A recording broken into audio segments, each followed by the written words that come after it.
It's one of those things you kind of assume to have been true all along, and yet you are shocked when the hard confirmation actually shows up on your door. Our fourth story tonight from the former White House press secretary himself, word that the Bush White House routinely sent, and as far as we know still sends, literal talking points to Fox News for its primetime propagandists, Bill O'Reilly, Sean Hannity, and the others, to spout as if ventriloquist dummies, as if they had thought of it themselves, as if they had come to those opinions independently, as if there had been a process that was either fair or balanced.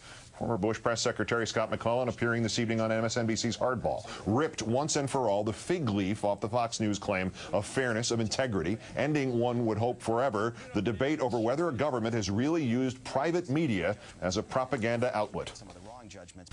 And certainly there were commentators and others, pundits at Fox News that were helpful to the White House. And certainly, yes, certainly we got talking points to those people. Call Sean, call Bill, call whoever. Did you do that as a regular thing? It wasn't necessarily something I was doing, but it was something that we at the White House, yes, were doing, and getting them talking points and making sure they knew where we were coming from. So you were giving them talking points. But I would separate the journalists. This is important. Yeah. You were using these commentators as your spokespeople.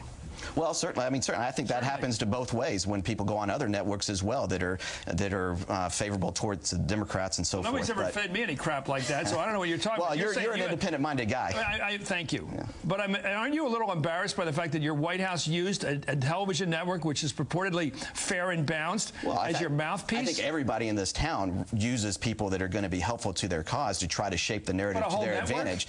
Again, I would separate the journalists, because the journalists that I worked with were people just like the rest of the White House press corps who were trying to report the news. You wouldn't use Brit Hume as somebody to sell stuff for, but you'd use the nighttime guys. Yeah, I would separate that out, and certainly, you know, and then they'll say that that's because they agree with those views in the White House. Well, they didn't need a script, though, did they? Well, probably not. That Rupert Murdoch put neocons on the air under the leadership of GOP operative Roger Ailes is no secret, but Fox has always maintained, with more or less a straight face, that it was striving for some sort of journalistic objectivity. Over the phone tonight, Scott McClellan told us it was done frequently, especially on high-profile issues, and Countdown asked whether Fox ever gave the White House its desired results. Scott said yes. We asked the White House about McClellan's statements on Hardball. Current Press Secretary Dana Perino said, quote, "I'm not aware of that," and declined to comment further.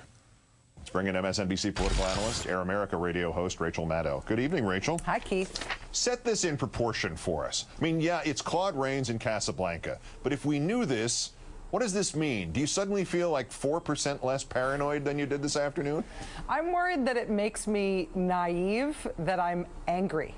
Wow. I'm worried this actually makes me mad. I'm not mad at Fox. I feel like, you know, they make their peace with themselves and their God, and, you know, they pledge allegiance to nobody other than the bank at which they cash their paychecks every week. But I'm mad at the government for facilitating this. I'm mad at the leadership of our government, which swears to uphold the Constitution, and it's supposed to be illegal in America to propagandize the American people. It is supposed to be illegal for our government to covertly choose some sort of press organ that is represented to the American people as if it is a press organ, laughable as that may be, and is feeding us stuff that is actually propaganda from our government. The American government is not supposed to have a state organ in the press that is shoving this stuff down our throats as if it is news. It's not supposed to work this way in this country.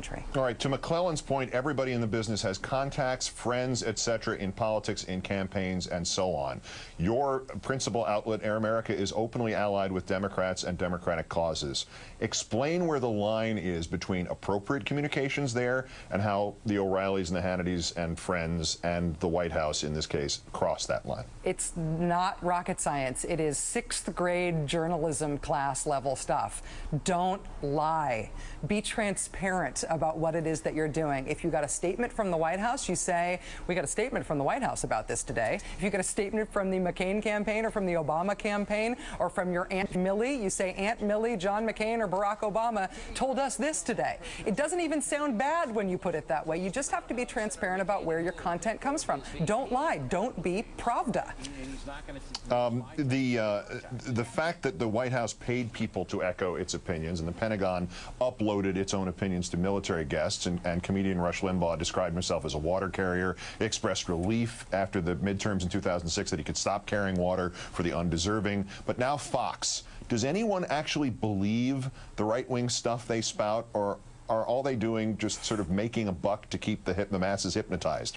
I don't know if the question is so much about Fox and about the right-wing talk show host, because it's well known, it's well documented that the conservative movement made a deliberate decision to sort of erect a pageant around their conservative media, a sort of pageant of journalism, that they would dress it up like journalism, they would make it look like journalism, they would even call it journalism in some cases, but it would be designed to advance the conservative movement's agenda. And we're seeing it come to fruition in a very monetarily successful way in Fox News, but also in talk radio and a lot of other ways. I don't think that their credibility is the thing that we've learned something new about, or the thing that was even really in question in terms of where the country goes from here. They can do whatever they want. The question is whether or not the elected government of the United States of America will help them and will enable them and will sell it to us as if that's real news. It is one thing for the White House to say, we like what Fox News does, or we like what Rush Limbaugh does. It's another thing for them to use them, as Chris, I think, rightly pointed out to Scott McClellan,